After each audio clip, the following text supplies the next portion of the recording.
গণতান্ত্রিক কার্যক্রম চলতে দেওয়া যাবে না। এটাই বাস্তবতা। কোন অজুহাত দেখিয়ে কোন বাস্তবতাকে হত্যা করা যাবে না।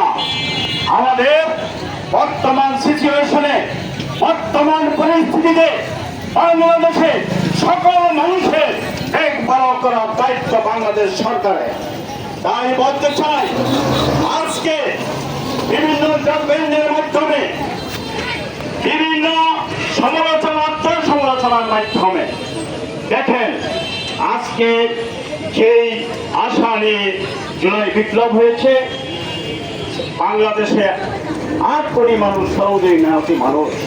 এই শ্রমজীবী মেহনতি মানুষের ভাগ্যের কোনো পরিবর্তন হয় না।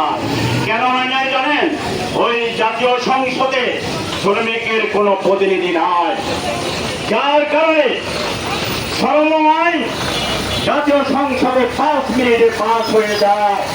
শ্রমিকের জানার কোনো অধিকার নাই। বাংলাদেশের মৌলিক অধিকার জাজমেন্ট করার দায়িত্ব সবার আছে। আজকে দেখা যায় রিক্সা চলতে দেওয়া যায় না। আরে ভাই, রিক্সা আমরা থামাইলেন চলবে না। ওরে ওর ফ্যামিলি যা খাবার দাবার আছে, মৌলিক অধিকার জাজমেন্ট করার যা দরকার আছে আপনি দিয়ে দেন। ও রাস্তায় নামবে না। রাস্তায় নামলে আটকিয়ে দেয়, জরিমানা করে। এটা কি কোনো রাষ্ট্রের, সভ্য রাষ্ট্রের কাম্য হতে পারে? এই রাষ্ট্র হতে হবে সবার জন্য সুষম বন্টন। আমি কাজ করে খাবো, আমাকে কাজ করতে দেওয়া হচ্ছে না। শ্রমজীবী মেহনতি মানুষের জন্য কোনো রাষ্ট্রের কোনো গণ্যবোধ নাই। গার্মেন্টসে 18 ঘন্টা, 12 ঘন্টা, 8 ঘন্টার উপরে কাজ করে এবং সকালে তারপরে ওদেরকে সকালে কাজে আসতে হয়। কিন্তু আমাদের মে দিবসের যেই সংগ্রাম ছিল, 8 ঘন্টা কাজ, 8 ঘন্টা আমোদ চিত্ত বিনোদন, 8 ঘন্টা বিশ্রাম। কিন্তু শ্রমিক যে বেতন পায়, ওভার টাইম করেও তার জীবন ধারণের সেই বেতন পায় না। অথচ মালিকদেরকে রক্ষা করে দেশ যারা পরিচালনা করে, আমরা পুলিশ প্রশাসন সবাই মালিকের কথা শুনে।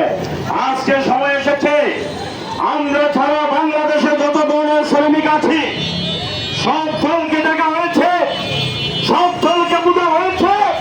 শ্রমজীবী মেহনতি মানুষের কথা তারা বলে না। ওদের জন্য অনেক প্রতিশ্রুতি দেয়, অনেক সফল বাক্য পাঠ করে বেহেশতে নিয়ে যায়, কিন্তু শ্রমজীবী মেহনতি মানুষের কথা সময় এলে মনে থাকে না। আজকে আমাদের সময় এসেছে, সারা বাংলাদেশে যত ধরনের শ্রমিক আছে সবাই সমাজতান্ত্রিক বাসদের পতাকা করে আসুন। আমরা জাতীয় সংসদে গিয়ে সারা বাংলাদেশের নিরীহ মানুষের পক্ষে কথা বলবো, এর কোনো বাস্তবতা নাই। আজকে দেখেন, অসম মার্কিন বাণিজ্য চুক্তি, এটা যদি বাস্তবায়িত হয়, এই বাংলাদেশে শ্রমজীবী মেহনতি মানুষ সবচেয়ে বেশি কষ্ট পাবে। এই দেশে দুর্ভিক্ষ লাগবে, আকাল লাগবে, শ্রমজীবী মেহনতি মানুষ খাবার পাবে না, না খেয়ে মরে যাবে। তাই আজকে এই সমাবেশ থেকে আপনাদেরকে উদাত্ত আহ্বান রাখতে চাই, আপনারা যেখানে আছেন কারো কথাগুলো শুনবেন না, আবেগে কান নেবেন না।